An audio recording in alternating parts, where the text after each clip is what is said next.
Social media ব্যবহার কিংবা AI এর ব্যাপারে ছাত্রদলের পক্ষ থেকে কর্মীদেরকে নেতাদেরকে অ্যাওয়ারনেস বাড়ানো বা কোনো নীতিমালা তৈরি করা সে বিষয়ে কোনো উদ্যোগ আছে কিনা? জি দেখেন, আসলে আমরা সোশ্যাল মিডিয়া ব্যবহার করার ক্ষেত্রে কর্মীদেরকে বলি না যে আপনি একটি নামে বেনামে আইডি খুলে একটা পোস্ট দিবেন, সকালটা শুরু করবেন, এতে আপনার জন্য একটি মুস্তাহাব সওয়াব হবে অথবা অতিরিক্ত সওয়াব হবে। আমরা এই ধরনের নেতাকর্মীদের শিখাই না।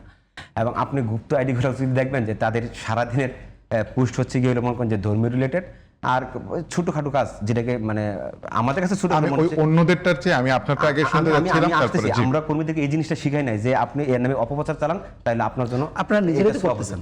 আপনি যখন কর্মীরা আপনাদের দেখে শিখবে। শাকিল একটু শেষ করুন। আপনি আমার টাইমলাইনে গিয়ে দেখেন যে আজ পর্যন্ত এই যে আমি আজকে আমার একটা আইডি চালাই, সে 2010 সাল থেকে এখন পর্যন্ত কোনো ধরনের আইডি আমি এমন কোনো পোস্ট করি না যেটা আমাকে রিমুভ করতে হবে। আপনার রাকিব ভাই নাসির ভাইয়ের অ্যাক্টিভিজম দেখে আপনার তৃণমূল কর্মীরা কি শিখতেছে? রাকিব ভাই নাসির ভাই থেকে আপনাকে দেখান তো যেটা কোনো ফেক বা মানে রাকিব ভাই নাসির ভাই মাহমুদুর বিরুদ্ধে সিনিয়র নেতৃবৃন্দ ওনার কাজ পর্যন্ত এটার জন্য সরি বলছে।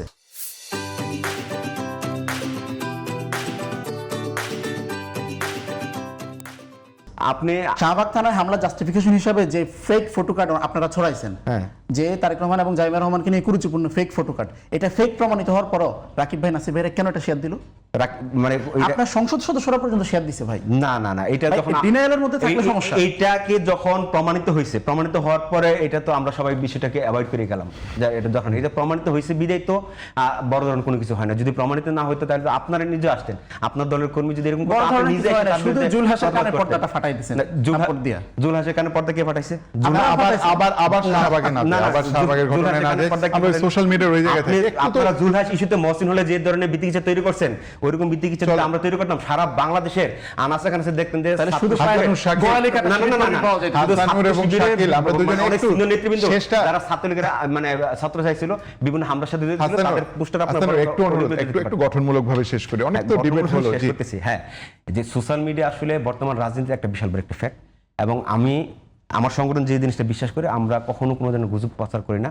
আমাদের কোনো এইরকম গুজব ছেলো নেই। অন্য সংগঠন সেটা আছে কিনা সেটা আপনার ক্ষতি দেখলে ভালো বুঝতে পারবেন।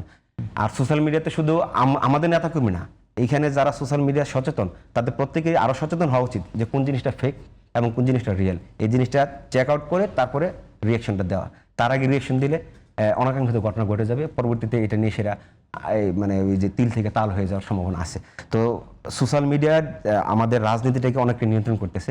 আবার সোশ্যাল মিডিয়ার রাজনীতিতে অনেকেই রেজাল্ট দেখে অনেকে উচ্ছ্বাসিত হয়ে পরবর্তীতে রিয়েলিটিরও মানতে তাদের অনেক কষ্ট হচ্ছে। সেটা আপনারা এই নির্বাচনে দেখেছেন। যে নির্বাচনটা আসলে সোশ্যাল মিডিয়ার বিভিন্ন জরিপে দেখা গেছে যে আপনার মানে আপনারা 283 বা 200-র উপরে 200-র নিচে কখনো আসনই পায় নাই সোশ্যাল মিডিয়ার জরিপের মাধ্যমে, কিন্তু বাস্তবে দেখা গেল যে তারা আসলে হিমশিম খেয়ে গেছে। কিন্তু পরবর্তীতে সোশ্যাল মিডিয়াতে তারা এমন পরিমাণ বায়াসড হয়েছে যে রিয়েলিটি মানতে তাদের খুব কষ্ট হচ্ছে। তো আমরা মনে করি যে সোশ্যাল মিডিয়ার দ্বারা সেটা এরকম বায়াসড হয়ে যাবে না যেটা আসলে সততার সাথে মানে বাস্তবতার সাথে কোনো মিল নেই। সোশ্যাল মিডিয়া কোনো কিছু নিউজ পাইলে সেটা অবশ্যই রিয়েলিটি চেক করে তারপরে আপনার রিয়েকশন দেখানো উচিত।